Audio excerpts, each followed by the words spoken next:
My name is Don Jankowski, and I've developed a 30-minute documentary-style historical treasure hunt type reality series, and the concept of it is the things that people frame and the stories behind them. I'm calling it Let's Frame It America. Now, for as long as I can remember, I've been fascinated about history, especially about historical objects or stories that have a personal connection to them. The genesis for the show came about with one particular object and one particular person.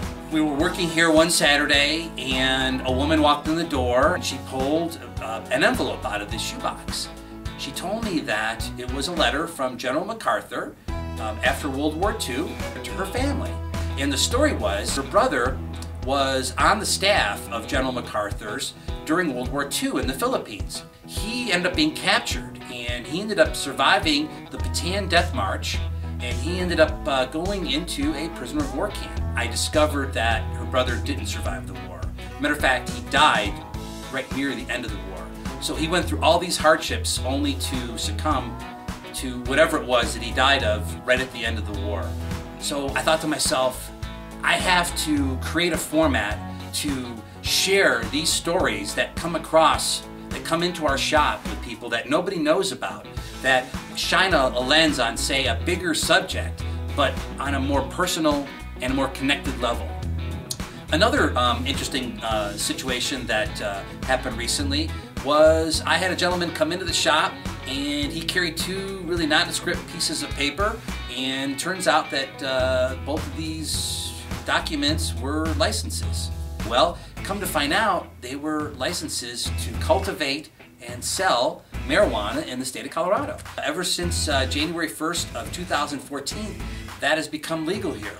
So what a great opportunity to be able to shine a lens, focus on a narrative and the history behind marijuana and its role in the United States and over time.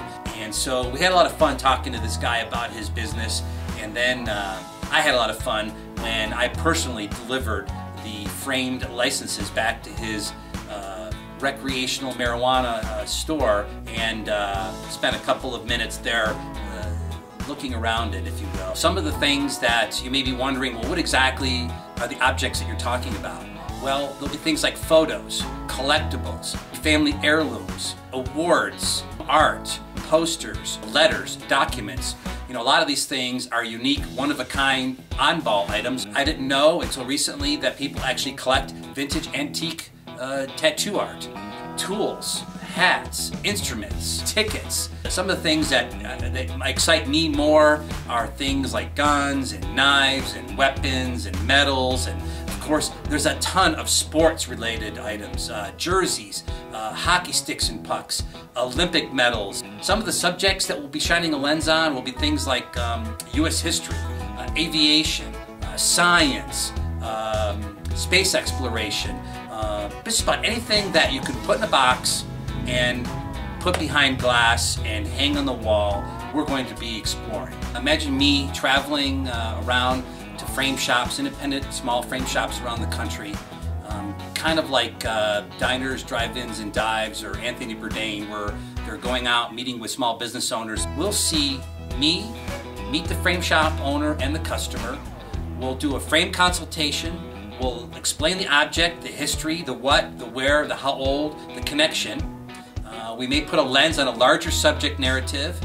We may go to an expert to add narrative. So we're going to have this interaction, we're going to have the provenance, we're going to have the connections, a little bit of the layout, the conservation, preservation, and framing. Best tell the story within the box, and through graphics, images, and video clips, we'll be able to tell the story. And then we'll wrap up the end of the show, and that in essence is going to be the format for Let's Frame It America.